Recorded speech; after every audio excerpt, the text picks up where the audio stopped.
Whoa, coming in hot on this one. So obviously I missed a video somewhere. So let me explain what's going on. The RPM, or the tachometer, on the port engine wasn't working on this boat, and I've tracked it down to the Glendening system, which is what this is, and come to find out that the cable broke. Well, again, why did the cable break? So now I'm going to start getting into the discussion of why I think the cable broke and what else is wrong with it. And that kind of gets you up to speed on this project. But this is an old school Glendening system from a 1978 Hatteras. Okay, so it's Monday morning.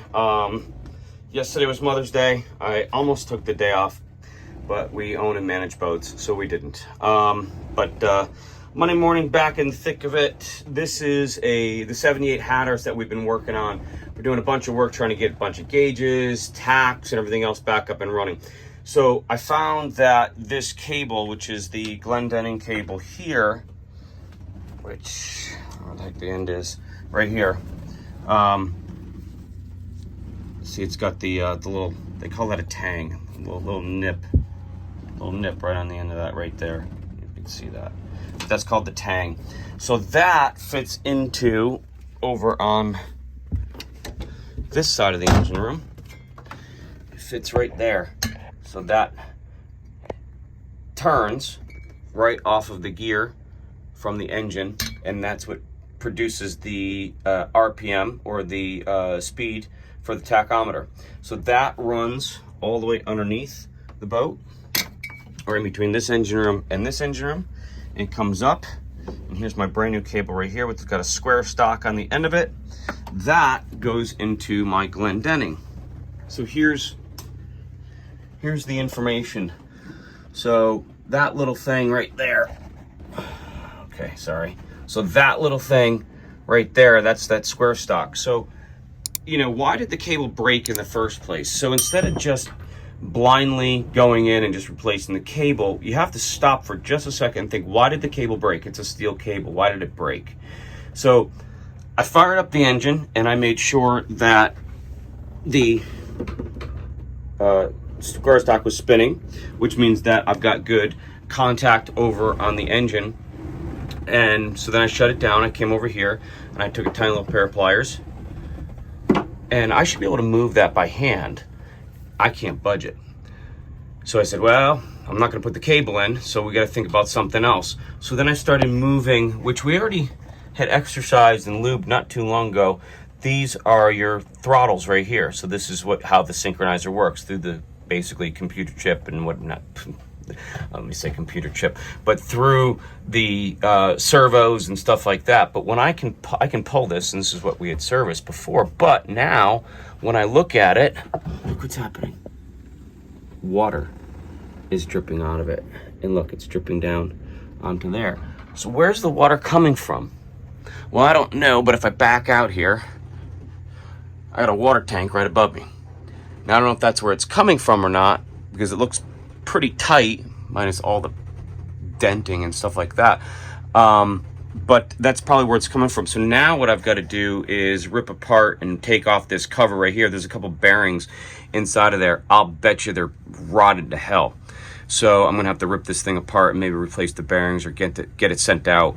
And then hopefully we'll get it back working. But nothing is easy, and just take your time and think about this stuff. Why did the cable snap in the first place? It's a cable.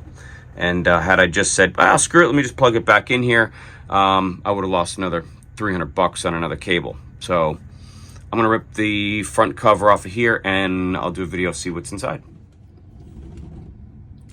I've not even gotten all of the screws out yet, and look at the water just dripping out of this thing. So I'm pretty sure I found the problem. This whole thing's probably gonna have to get rebuilt. Also, what I've done is I've gone through and I've loosened up or cracked every single one of these nuts.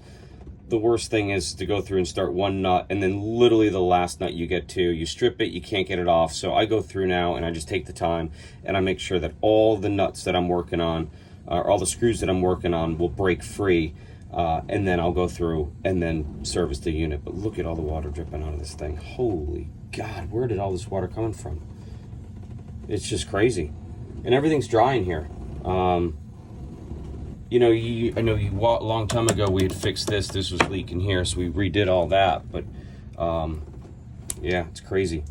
It could have been really old, and it just finally reared its ugly head. Well, I'm gonna keep taking it off, and we'll see what we find. Oh boy, just started to undo the last one here. Look at all of the water coming out of there. Yikes. Well, I think I've found the problem. Let's see what happens. Let's see if I can do this. Oh God. Fugly. That is fugly. Oh jeez. Wow. This is finally. Oof. Boy. Yeah, that's been going on for years. Wow. Okay. I don't know where to begin. Woo. That is ugly. Really, really ugly. Gonna have to get sent out for rebuild. That's it's too far gone, I think. There's a lot of stuff in there. So I'm guessing it's from all of this water leaking here that's been fixed, but for over the years, it's finally just reared its ugly head, and we found the problem. So, and then this is not working right. Let's see, look at all that junk. So this should be around here. That wasn't working right. There we go. And so when you turned on, and I was getting, see, I started sourcing this, so I was getting power here, which was sort of perplexing. I was like, well, I don't know what's going on, but if that wasn't on there, it doesn't matter how much it pulls and pushes, it's not going to work because it's not on the cog. So I think I may pull this off the wall. I'm going to do a little more investigation, and then maybe pull it off the wall and send it up to Glendening to get serviced and rebuilt. We'll see what happens.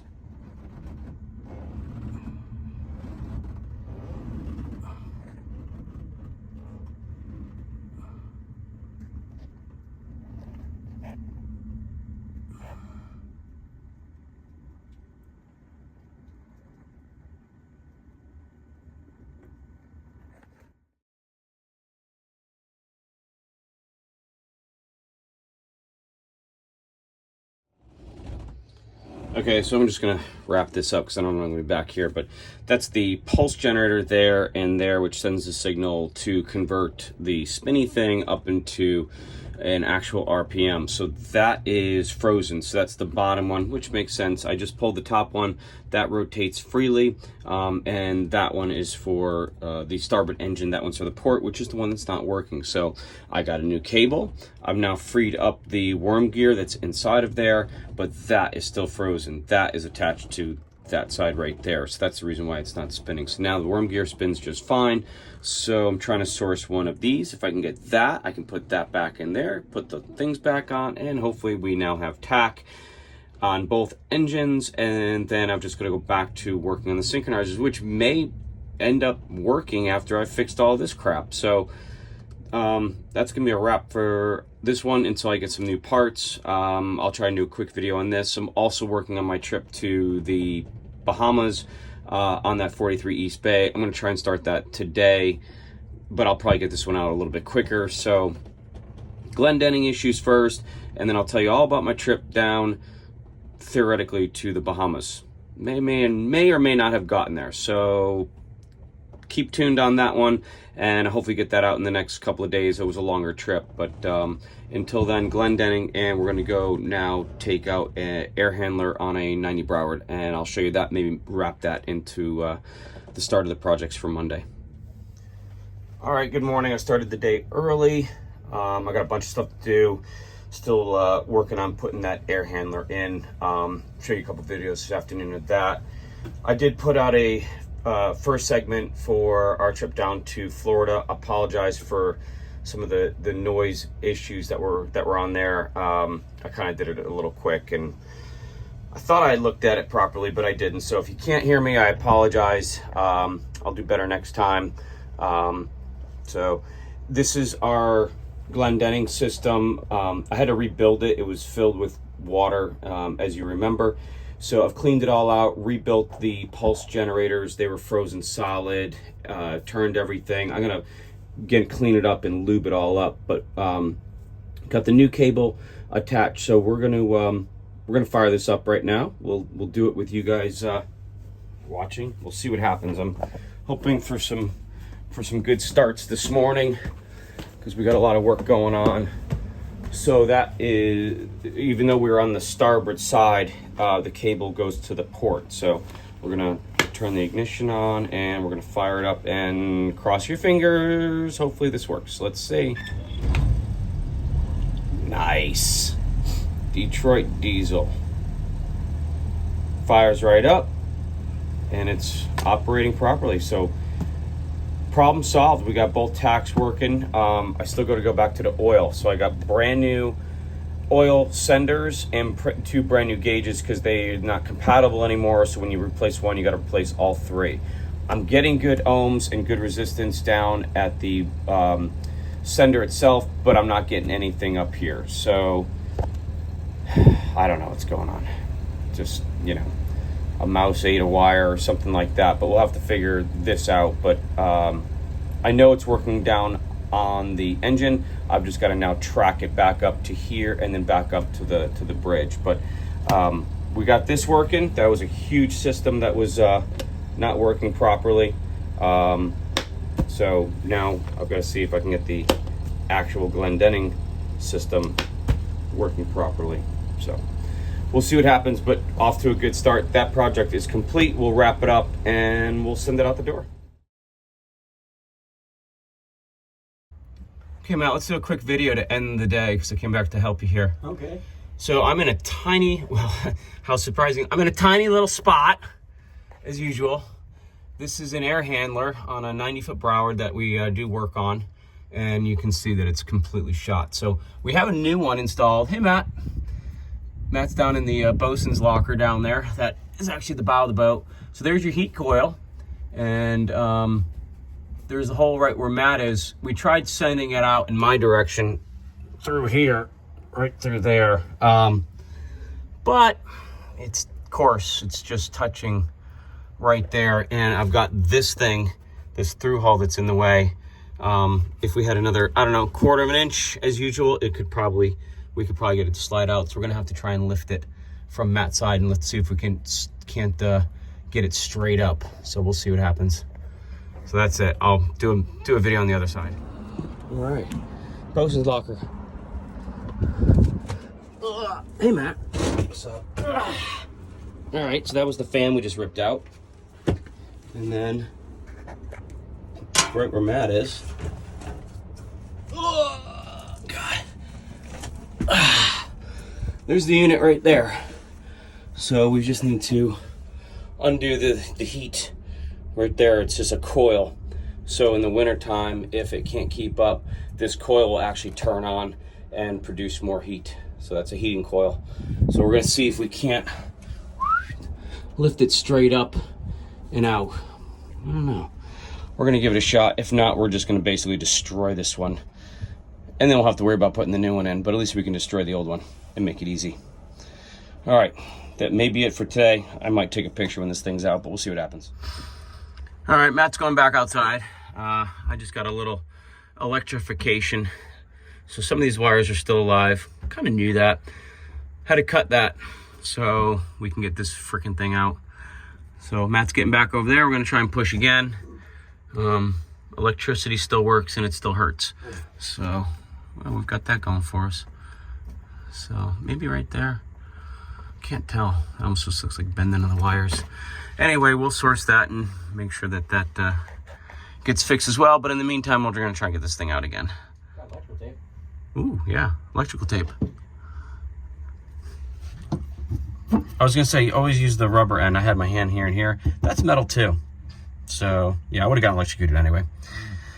Well, it is just about 3:30, almost time for coffee. So, you know, a little electrocution or coffee. Well, today we decided to go with the electrocution, so. Okay, cool, we're gonna try and get this thing out of here again.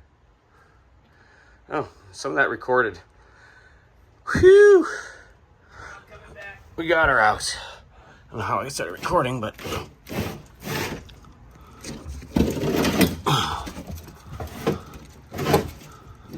we go. All right. Whew, she's a rusty girl. Rusty girl. All right, we're gonna try and get this thing out of here, and that's gonna be it for today.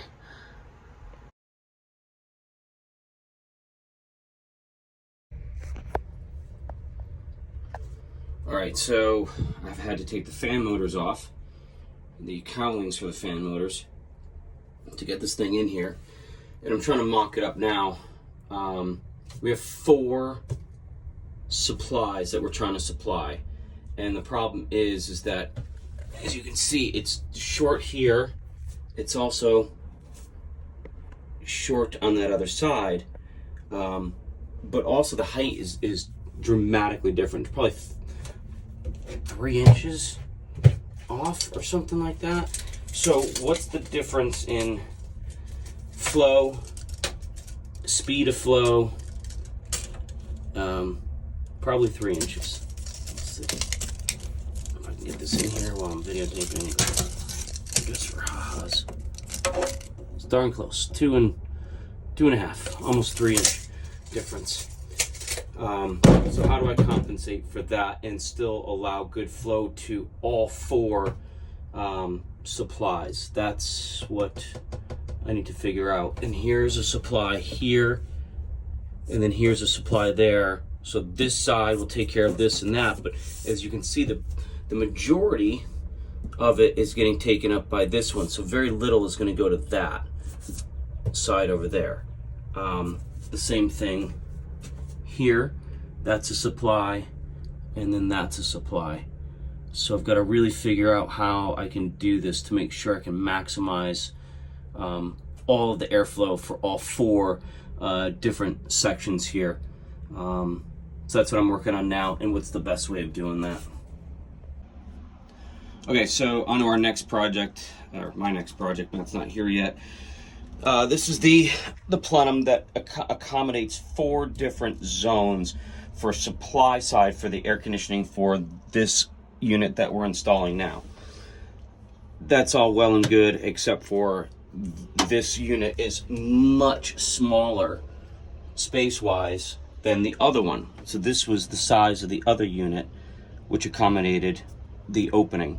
Now I've got to figure out how to maximize the size of the new one, which is much smaller compared to the old one, and still not impede any of the supply sides. So I've got a supply here. This is all one supply. Here's another supply. There's another supply. And then over there is another supply. So I'm making a new board right here. This is the easiest thing to do, that I'm going to cut out, and it's going to come over the top of this. So we're going to screw it into here, and then I'm going to notch out for a new opening here. But again, I've got to compensate and make sure that I have good penetration for all 4 of the supplies. And so I'm calculating how far up, how far over, making sure that I've got enough to go into this one, because this one is sort of split. That one over there is much bigger. So I've started over there and basically blocked off. So I've got a 5-inch, essentially a 5-inch duct, which is standard. So 3, 5, 7, 9 are all pretty much standard. So I've got a 5-inch duct here now. That's fully open, but again, I'm going to minimize, because this is not a full cavity now, because it's going to be cut into 4, so that's a good supply. Then here, I've got to split the difference between these 2, so I have enough supply for this one, as well as get enough air down into that one. So a lot of calculations in terms of the heights and widths and everything else to accommodate the new unit. So I think I've got that. Like I said, I've got the board cut already for here, and now I think I've done my measurements here. My last one is basically 3 inches from the inside of where my mark is, which is right there, which is where the board is going to start. So that will give me enough to supply this one and that one, and high enough because I've centered it. I got 8" on the center line. I've come up another inch, so this is going to be my top right here, and then this is 4 inches here. So this is going to be my cut right here and right here. It's just that should split the difference here. So I'm going to go scribe this, cut it, and then I'm going to trim it out with some gasket material, and then I'm going to put a gasket material on here as well, so when I screw it in, it gets a good seal on the back side here, and then when I put in the unit, there's a good seal around here as well, and I think I'm going to screw it in, and this whole plate is going to basically hang on that wall. And then from there, we just got plumbing, electrical, water. Fire it up, see what happens.